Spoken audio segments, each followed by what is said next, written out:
back, everybody. This is Family Time 223. We're talking about tactical empathy. This ties in with social awareness, relationship skills, and it connects to a lot of different things we've been talking about.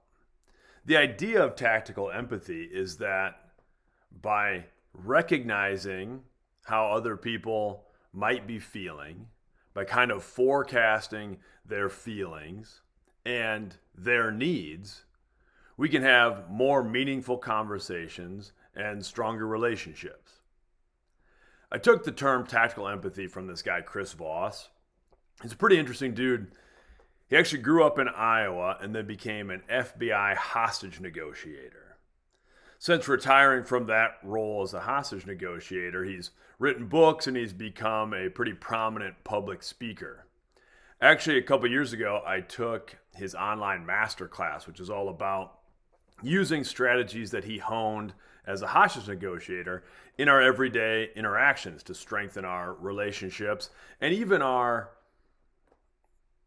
passing connections with people, like people that we meet in the street and in everyday situations. And he talks about a couple things that I think are pretty important. One thing he talks about is never split the difference. And he talks about, a lot of times we think there always has to be a compromise when we're having a discussion with someone or we have an argument with someone, that we need to meet in the middle. And his idea is always, we don't necessarily want to meet in the middle. We want to leave that situation with both people feeling like they won.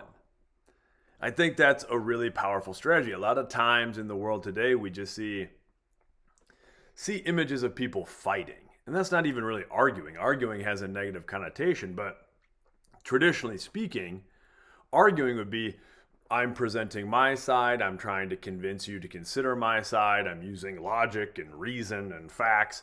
And a lot of times now we just have people shouting their opinions at each other and digging their heels in and not listening to each other. And that's a really dangerous thing. If we're not splitting the difference, there's no winners and losers. Both people can leave a situation feeling good about things, even if they didn't get exactly what they wanted at the beginning. That's a really important thing for our personal relationships. I think of this a lot in our friendships, but also in romantic relationships, your boyfriend, your girlfriend, eventually your husband, wife.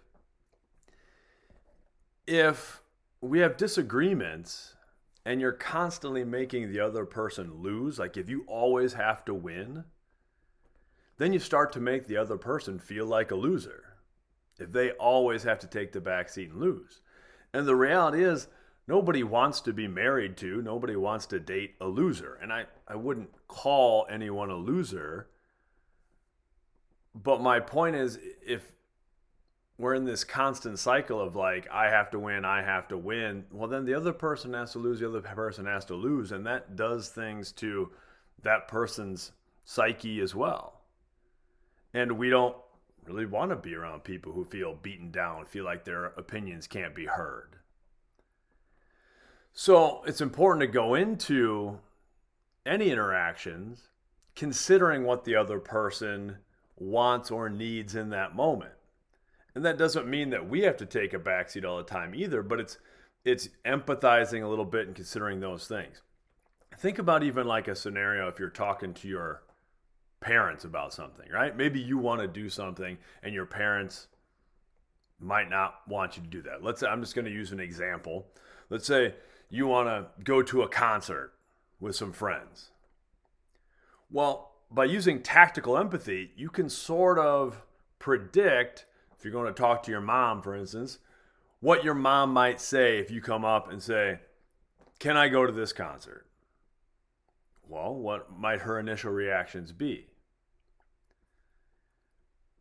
And a lot of times, if we don't do that, we have negative conversations. It might go something like, I come up, I'm like, "Hey, Mom, can I go to this concert?" And she'd be like, "No, I don't know who you're going with. I don't know, what's safe." You might be upset. Like, why don't I get to go? My friends get to go, and I've got all these rules, and they're able to do these things. Why don't you trust me? And it becomes this negative interaction. Well, if you can use tactical empathy and consider what your mom might think ahead of time, you could come up and address those issues to begin with. Come up and say, hey, mom, you know this musician that I really liked, my favorite musician, they're playing in this concert in Minneapolis on this weekend. And a couple of my friends are going to be able to go. I would really like to go. So-and-so would drive, and we would take her mom's van up there, reliable car. We know exactly where we're going. It's not downtown Minneapolis or anything, but we'll be able to stay up there. Actually, so-and-so's cousin lives there. We're going to stay with her after the concert. So we don't have to drive when it's late. You remember her. It's so-and-so's kid.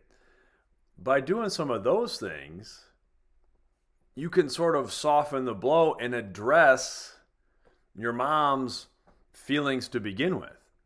Because what's she going to be concerned about? Probably keeping you safe, the people you're with, what time things are, knowing what's going on. So lead with that. I'm not saying you're always going to get your way, but at least you come in addressing that person's feelings, that person's needs. And something you can consider is there's 3 types of conversations that every person is trying to have. It's one of these 3 types of conversations. It's either practical, emotional, or social. I got this from a book called Super Communicators. It was a really powerful book on just how to have better conversations and how to communicate more effectively. And the idea is, anytime we interact with somebody, a practical conversation is you want to try to solve a problem. You want to try to accomplish something. An emotional conversation is you kind of want to be comforted. You want to vent. And then a social conversation is you want to be seen or heard, accepted as who you are, right? And everybody's trying to have one of those 3 conversations basically at every moment. It comes into conflict sometimes if you're trying to have one conversation and the person you're talking to is trying to have a different conversation, right? See this in romantic relationships a lot. If I'm trying to have a practical conversation and my wife's trying to have an emotional conversation, then sometimes we're not aligned, right? And that's an important thing to try to hash out, right? And I use this terminology sometimes, and I jokingly use it with my wife. And my wife knows that I'm doing it as a joke because she doesn't like the elementary language if I'm talking to her about something serious. But a good way to think about the practical, emotional, and social conversations is, do you want to be helped, hugged, or heard? Help, hugged, or heard. So occasionally, just jokingly with my wife, I'll be like, if she's telling me something that's kind of serious, and I'll say, do you want to be helped, hugged, or heard? And I do it in a joking way because she'll be like, don't talk to me like I'm a kindergartner. And I'm like, I know, I'm doing it jokingly. But that's an important thing to sort of establish because a lot of times we do this. I tend to come in with a practical sense of you have a problem? Let's do this to fix it. I tend to be like, let's pick a strategy and go. And we'll just attack it and we'll figure it out. Well, that's not how everybody operates. And I've realized over time that if I'm constantly trying to do the practical conversation, then sometimes I can overpower people. I can kind of steamroll people a little bit. And I don't want to do that. I want to make sure they're having the conversation they want to have as well. Excuse me. So sometimes I will genuinely just ask my wife, okay, thank you for telling me that. Do you want my advice right now? Do you want me to just be comforting and say that is a bummer. That sounds really difficult. That's frustrating, I bet. Or the social side, do you just want to be seen and heard? Do you want me to really recognize and accept just what you're trying to give me, that you're trying to share a part of yourself? And that's really important in our friendships, is understanding that social conversation, just where somebody wants to share a piece of themselves and be accepted. So I want to keep those in mind this week. We're going to talk about those different types of conversations. And we'll, in class, kind of use a scenario where maybe you could approach something, maybe a conversation you've had, an interaction you've had, and reframe it with tactical empathy and have a situation where both people are leaving feeling like winners, where they're not feeling like they split the difference. All right, till next time, much love.